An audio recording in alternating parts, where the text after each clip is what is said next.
I am the Tofu Golem. Please enjoy the video. You start by equipping a metal detector and bringing at least 2 scrap metals to upgrade.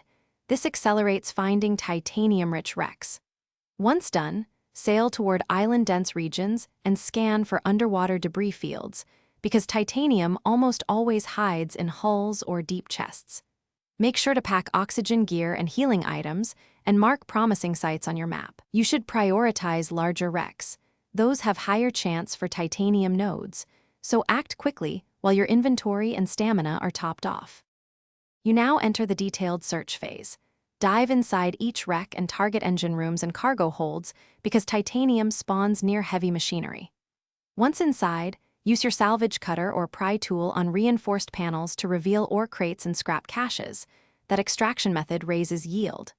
While salvaging, manage inventory, store metal fragments, scrap, and rare blueprints separately so you don't miss titanium nodes hidden under debris. After surfaced runs, smelt immediately to free up space for more deep dives.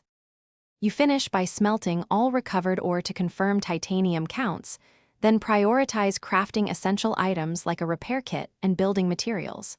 If you come up empty, return to the same wrecks with upgraded tools, stronger lights, and an extra oxygen tank. Sometimes nodes spawn in harder-to-reach cavities. Make sure to save before risky dives, and if loot despawns or you lose gear, reload the backup save and quarantine that area until you can perform a controlled salvage run to recover missing titanium. Thanks for watching. Consider subscribing if we helped you today.